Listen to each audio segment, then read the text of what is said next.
Bienvenue sur WeUpsell. Bonjour à tous et bienvenue. Voici les sujets au programme de ce numéro. Sanoflore prépare son grand retour. Philips se lance dans le pet care. Chiffres et marchés des bonbons sont en pleine effervescence malgré l'inflation. Les habitudes alimentaires font face aux contradictions de la génération Z. Quelles sont les perspectives pour Noël 2024 ? Voici l'heure de la Update News de WeUpsells et c'est un plaisir de vous accompagner pour ce récapitulatif de l'actualité de la consommation et de la distribution.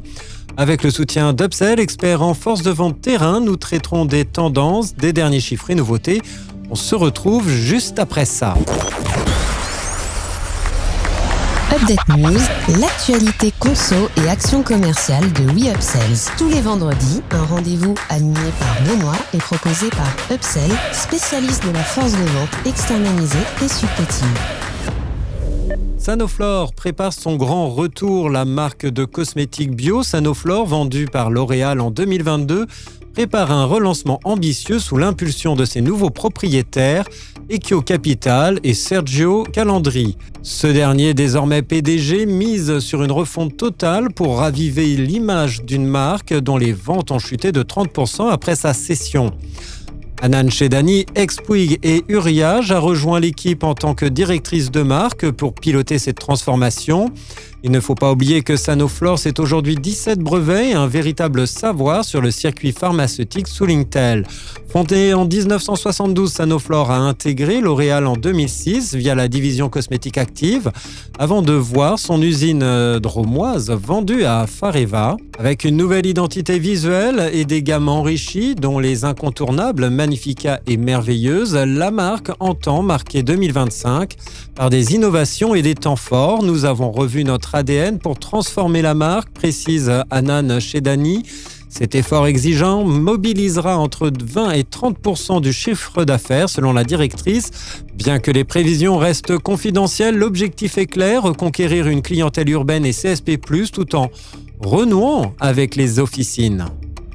Philips se lance dans le pet care. Philips, le groupe néerlandais reconnu pour ses produits électroniques, fait son entrée sur le marché des accessoires pour animaux avec sa nouvelle gamme Philips Pet Series. Lors d'un événement à l'atelier Royal Canin à Paris, la marque a dévoilé ses deux premières références, ciblant un marché estimé à 5,8 milliards d'euros en France. Le premier produit est une fontaine à eau intelligente équipée d'un détecteur de mouvement et de filtres pour garantir une eau de qualité. Conçue pour inciter les chats souvent réticents à boire, elle se déclenche automatiquement à leur passage. La deuxième innovation est un distributeur de croquettes connecté conçu pour fournir des portions précises et adaptées tout au long de la journée. Un chat moyen a besoin de 55 grammes de nourriture par jour, distribuée en petites rations entre 12 et 15 fois.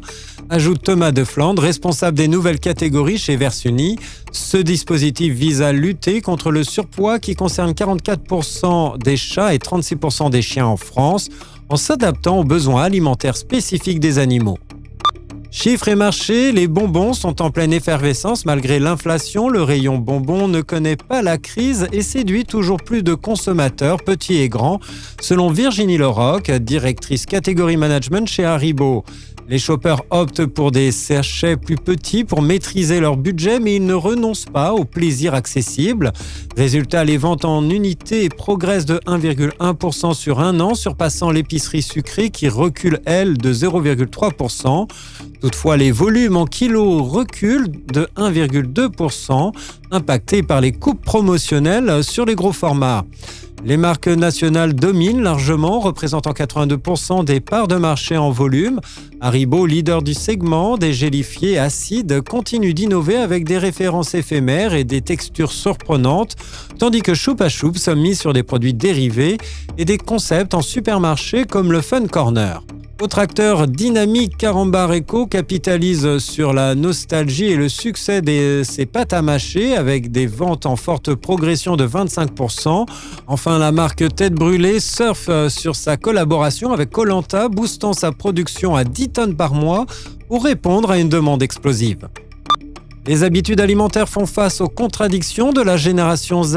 Les études de Dupont-Lewis et Value Media dressent un portrait nuancé des habitudes alimentaires des 18-25 ans.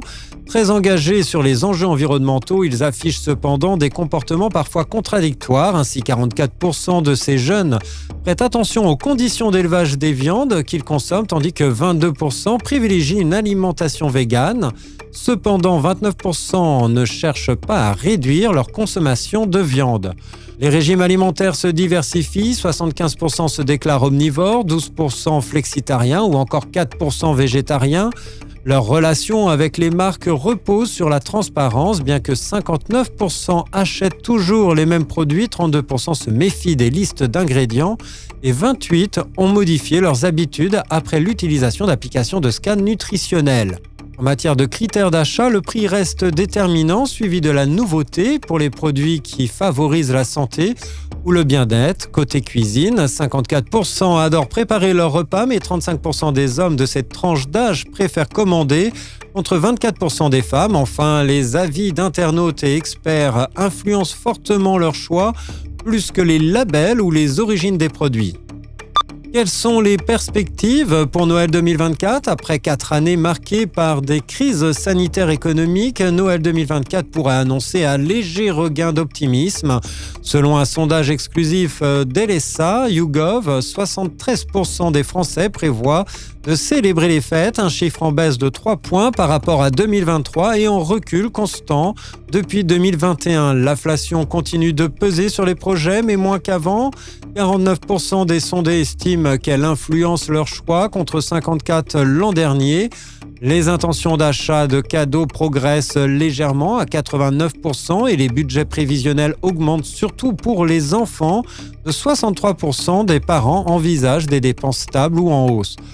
Nous tablons sur un marché du jouet stable, voire légèrement en recul, nuance Jacques Baudoz, président de Jouet Club. Dans l'alimentation, les perspectives sont plus encourageantes. 65% des Français prévoient de maintenir ou d'augmenter leurs dépenses festives. Un rebond de 7 points est donc enregistré. Cependant, les produits traditionnels et coûteux comme le foie gras ou le champagne continuent de souffrir. Les commerces de proximité, notamment les bouchers et les primeurs, affichent une nette progression de fréquentation, confirmant la tendance à la fragmentation des courses. Merci de votre écoute, nous nous retrouvons la semaine prochaine. En attendant, abonnez-vous à la chaîne et au podcast de WeUpsells pour ne manquer aucun numéro. Enfin, n'hésitez pas à commenter, à réagir sur les sujets. Les équipes d'Upsell et moi-même, nous vous souhaitons d'excellents moments à tous.